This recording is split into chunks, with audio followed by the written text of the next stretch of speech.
یه حیوانی تو چی آخی؟ این رو داره. لبای بود نشان. البته جانم، البته حاضر می آیم. مرا گوش کنید. حاضر مرا به نزد خانه بانو برده این ابله رو به انبارخانه برید. خودم شخصا به سرش میپرانم این خاین خرخاییده را.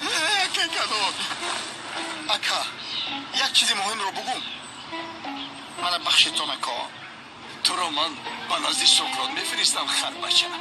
اکا سقراط در اینجا چی دخل داره؟ ما ایران روی سقراط بیزارم همه فهمونه. یک مرده که ریشتفل افتش خونو چشمش بستگی خشرنگی پیراتسکی کاریبسکی موره کرده. سقراط پروندن کو همراه میگه که کنم. چی؟ پروندن؟ بشخی سقراط پروندن یا خدا یا بسیار خبری خوش. کسی سقراط پرونده پروردگار هفت پشتش رحمت کنه. من برم همه خبری خوش به برادر عزیزم دوملوزیا برسونم. خیر.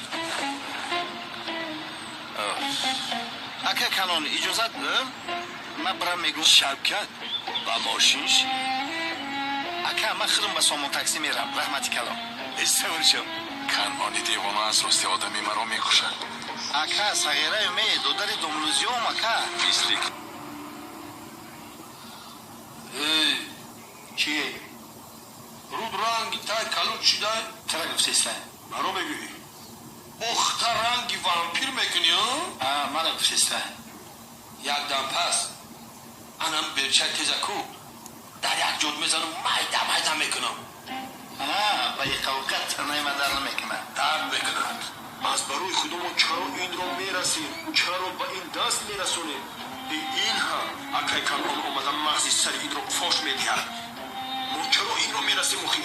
راست بله گوش کنه برادرم این یک مسئله میکنه شما مرا رها کنید من به شما مکان خزینه را میگم خزینه؟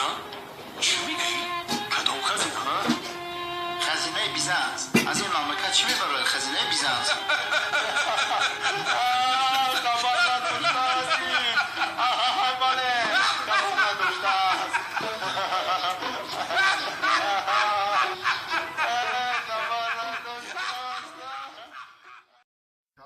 در جویت بشی گوشه یک طرف ایستو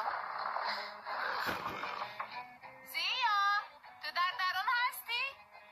یعنی بشی حاضی لوچ میگوه منفسی ای خودم با ترس ایزا نمیکشی چی بکنن؟